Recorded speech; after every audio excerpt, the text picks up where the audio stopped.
Hello everyone, welcome to the channel. For those of you new, I'm Jeanette from Boricua Sewing and Crafts, and in this video what I'm going to be doing is I'm going to be embroidering a blanket that has a little bit of thickness to it, has some fuzz, and as you can see by the look of it, it has ridges on it as well. Okay, so let's take a look closely to the texture of this blanket so that you get a better understanding of why this blanket is pretty different from a lot of other blankets that I have embroidered in the past. Okay, so if you look behind it, you're going to see there is a lot of fuzz right here, but this is not the area that I'm going to be embroidering on. What I am going to be doing is embroidering on this area right here. This is a super soft blanket. I really do like the way it feels. However, though, one of the things that you need to pay attention to is the ridges in the texture of this blanket. As you can see, lots of ridges in here. And also, let's do a little bit of a close-up so that we can see it has a little bit of fuzz in there too. Okay, see how there's a little bit of lift in there, so it can get kind of tricky to really know how to embroider on this type of blanket. You really have to know what technique to use so that the embroidery can really stand out and look really nice and be long lasting. That is one of the things that I always think about whenever I'm doing embroidery on one of my customer projects. Is I don't just think about how the item's going to look when you get it off the machine, but you also have to think about how is this item going to last throughout its lifetime.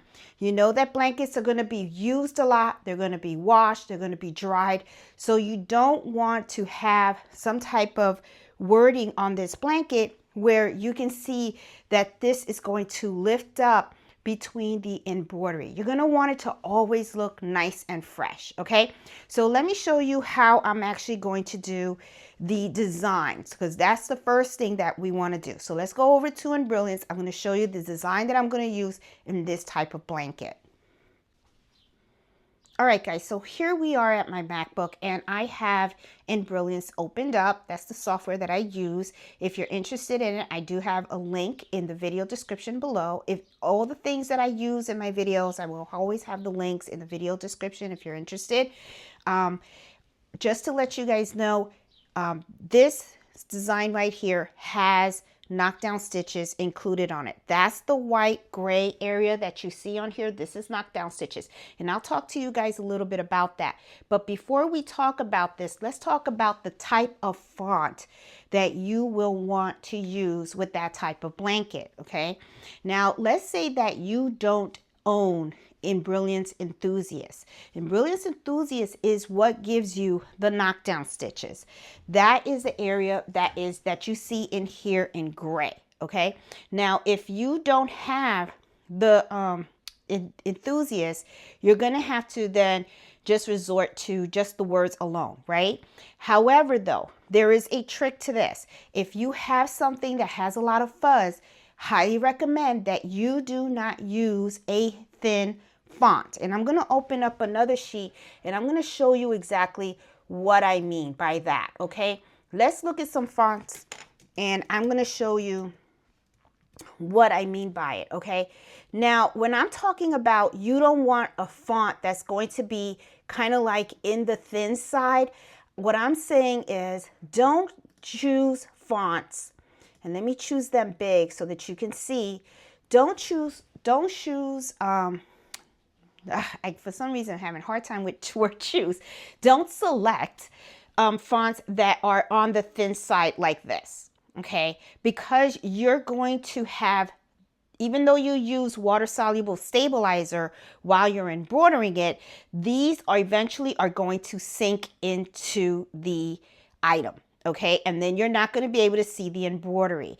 Remember, water-soluble stabilizer is a topper that you put on and you embroider on top of it to have the embroidery thread stick out a little bit. But remember, it's water-soluble stabilizer, so it will dissolve in the wash. So once they wash the item, that stabilization underneath the thread is no longer going to be there. And what's going to happen is this thread will sink in. So always think long term. Don't just think about how nice it's going to look when you first take it out of the machine. Think about how the item's going to be used and if the embroidery is going to be able to live as long as the garment that you're embroidering on. Just something to think about, guys. So when you are selecting fonts, something like this, I would say no. Let me give you another example. Something like this as well. Let me make it big. I would say no as well, because that is on the thin side. What I recommend that you do is try to select fonts that are pretty thick. Okay, this to me is kind of like on the medium end, the medium spectrum, but I would do something very similar to, and let me select it real quick so that you can see exactly what I am talking about. And this is if you don't have the knockdown stitches, if you don't have the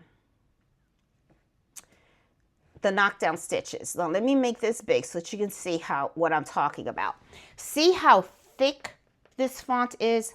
This would go perfect. So if you don't have Embrilliance Enthusiast and you don't want to get it, and you don't want to add knockdown stitches, go with a font that's thick like this. That will work. Okay, it'll work a lot better than selecting a thin one. Now, knockdown stitches. If you have the capability to add knockdown stitches to your design, okay, and which is Enthusiast, then what you would do is you would select, let's say you have a thin font. Okay, let me pick a thin one. Let's see, a thin one that I consider thin here. Nope, that's pretty thick. Let's go back to a thin one. Hold on. Let's say that I wanted to select like the first one that we were looking at. And I really wish that this thing could just, there you go, scrolling a lot faster. Okay, let's say that we want to select a real thin one here.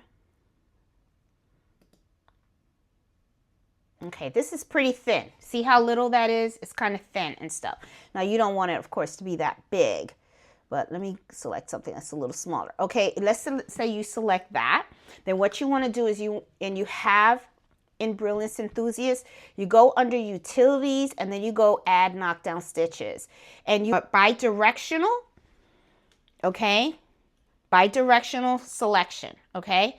That way you have the stitches going on both directions, and it gives you a more thicker background. So I'm going to hit OK so that you can see it, and then this is what it'll look like. What'll happen is it will stitch a background first, and then it will stitch your font on top of it. Okay, so this is how I would do it. So I'm going to be using this file. This is the one that the customer went ahead and approved, all right, and I had already designed it with her. As you can see, it is a nice, rich, thick font because she really wanted it to stand out. And I'm also using the knockdown stitches so that way the font just sits right on here. So let's go over to the cutting table, and I want to talk to you guys about how to hoop this item. Okay, so here we are, and we are going to talk about hooping it. So as you can see, this has ridges on it. It also has a little puff. I already have the design already made for with knockdown stitches, and it's thick. So it's good. However, though, I need to hoop this, right? So in order to embroider this, even though I'm using knockdown stitches, I still am going to add the water-soluble stabilizer on top. So that way the needle can really have like a smooth, nice finish. I understand this is going to wash away once the customer washes it, but the thing is the knockdown stitches are already in place. It's going to hold down the fibers nicely, so it'll give it a nice flat surface. The customer wants this embroidered like this across. I don't need the template. I just need to make sure that I hoop this correctly, okay? That way I can just align it in the machine and it'll embroider nicely. What stabilizer I'm going to be using, I'm going to be using my 8 by 13 Mighty Hoop. This is the size of it. Okay, my 8 by 13 Mighty Hoop. I have tearaway stabilizer. Okay, and I'm going to be hooping this upside down. I'm going to have this portion up. The reason is because, and I want to show you real quick, is I want this tab, and let me take it out so that you can really see what I'm talking about. I want this tab of the hoop to be facing outward of the machine. I don't want this put into the machine like this. I need this part to be out. So I'm going to be putting this like that. I have put a little piece of tape on the top here because the stabilizer doesn't reach both ends, the magnets, and I really wanted to give it a nice hold. It's going to be fine. And then I'm also going to be using my my table on my Brother SC1900, okay, because I like it because it holds everything nice and straight. It gives it a nice straight edge when I'm embroidering. So I always like to use the table. I do see a lot of people sometimes give away those tables. I think that's a huge mistake. That's just my opinion. Some people don't like using them at all.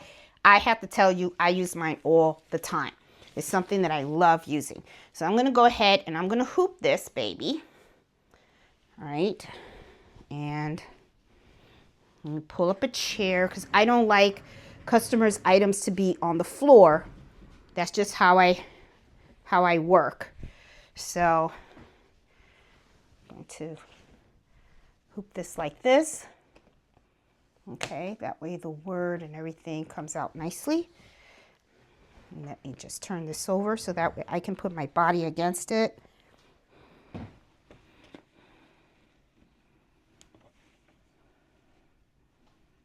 This way.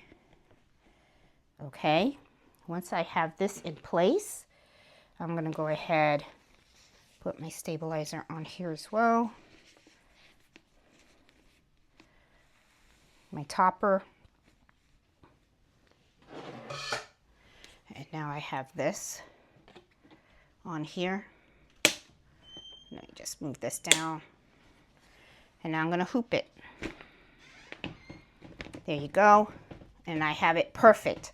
Nice, centered, in place. And it's ready to take it to the machine so that way I can go ahead and start embroidering it. All right, guys. So here we are at the machine. I have my flat bed put on the machine, okay, using my 8x13 hoop. And I have my blanket on the machine. I also want to show you how I actually do these blankets. I have a table that I use that I fold. One of the things that I like about this table is that it has wheels. And I actually use this table and I put it against the machine when I'm embroidering these types of blankets. Now, why do I do that? I do that for several reasons. Okay, first of all, if you let the blanket hang, it does kind of give the item a little bit of pull. I don't want anything disturbing the embroidery at all. The other reason why I do this, which to me is the most important reason, is I don't want my customers' items on the floor. I am very, very particular about that. I believe in a very clean work environment because that says a lot. Okay, you know, you don't go to a restaurant that's really dirty and whatever, and then go there and order a food and then eat it. You know what I'm saying? So I kind of equate to it that way. I like to take care of people's items like they were my own. So I'm very, very particular about that. So when I work on customers' orders, I don't like them touching the floor, and I'm very particular into making sure that the workspace is clean for every single order. So I don't want this dragging on the floor while it's embroidering. This is a big blanket and it does have a little bit of weight to it. Don't want it hanging and I don't want it dragging on the floor while it's doing this embroidery. So what I do is I take my little table, I put it underneath, I make sure that it's nice on the table, okay, so it takes a lot of the weight away from the pull, and at the same time I know my customers' items are not getting dirty. Okay, so that to me is pretty important. The other thing that I like to do before I start anything is I always like to do a trace. So I'm going to go back, okay, and I'm going to do a trace. The reason why I like to trace is for two things. I want to make sure that the item is not going to hit the ends of my mighty hoop. This is a third party product. It's not a Brother product, okay? So you always want to make sure that your needle is not going to hit the edges, okay? So you just want to make sure of that. The other thing also is I want to make sure that as this item is embroidering, this blanket doesn't get caught in anything and that it actually can move around smoothly. So what I am going to do is I'm going to do a scan first. Okay, so I'm going to scan the item. That way I can see exactly where on here it's going to embroider. And the scan, as you can see, it's moving the hoop around. So it kind of like helps me know how this blanket's going to fall on the table and stuff. I see it's not going to get caught on anything. And then I'm going to go ahead, I'm going to show you on the camera how it actually looks on the blanket. And I think it looks really cool. These are the colors that the customer selected. Sorry, the tripod got caught. This is the colors that the customer selected. She wants light pink, and the knockdown stitch, which you could barely see it, is the same color of the blanket. Okay, so that way it gives those stitches that lift. It's gonna look really, really nice. I like the way it looks. I do want to lower it a little bit, but you know what? I'm going to leave it where it is. I think it's perfect placement. I was thinking about lowering it, but nah, scratch that. I'm going to leave it exactly where it is. Okay. So now that I know that it's going to look good, and as you can see, I don't even have to really trace because it's not even close to the edge of the hoop. So I'm good. I'm golden. Okay. So now what I'm going to do is I'm going to stitch this out. I'm going to hit embroider. I already have the threads that I need on the machine in the sequence that I need. It's like a 40-minute stitch out. All right. And I'm going to lower the machine. I'm going to put it probably at 800 stitches per minute because I'm in no rush. So what I'm going to do is I'm just going to record it, but don't worry, we're not going to be watching 40 minutes of stitching. I will fast forward all the stitching and everything. I'll even put a little bit of music on there so that you can enjoy the music while you're watching everything stitch out. Okay, so yeah, so really easy. This is not hard to do. Like I said, you just have to know what designs to use, what fonts to use, what stabilizer to use, how to hoop this correctly so that you can get the best results. So let's stitch this out and let's see how it turns out.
Okay, it's all done, and I have to tell you, I really like the turnout. Let me give you a little close-up here so that way you can kind of see before I take it out of the machine.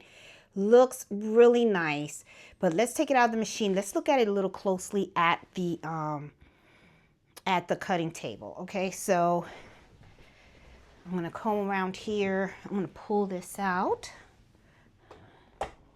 or not really pull it out, just take it out. And let's put it on the table and let's look at it more closely. Okay, let me position the camera so that you can see while I take it and put it on the table.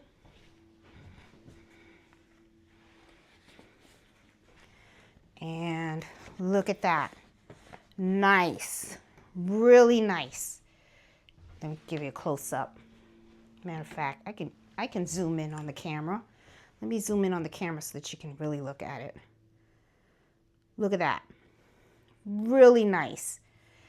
Really like the way it came out. Looks really good. Good job. Very happy with it.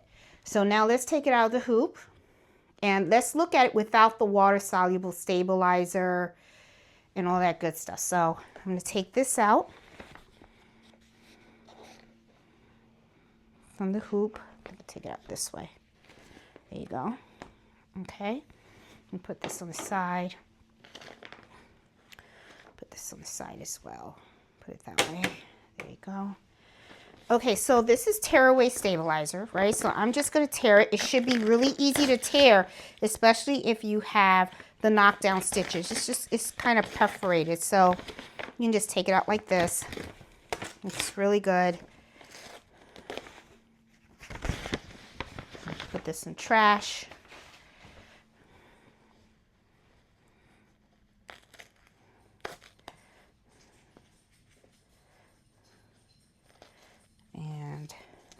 You can take out as much as you like. Usually the customers don't mind. This is going to come off in the wash anyway, so it's not a big deal.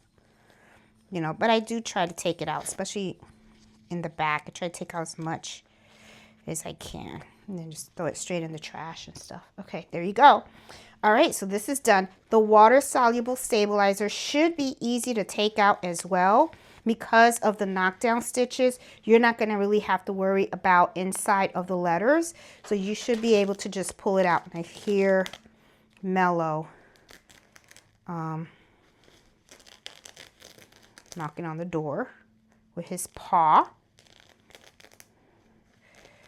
And I'm going to give you guys a close-up of this so that you guys can take a look at it.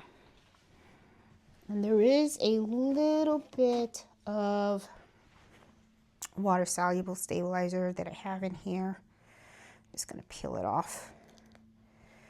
There you go. And I'll peel this off as well.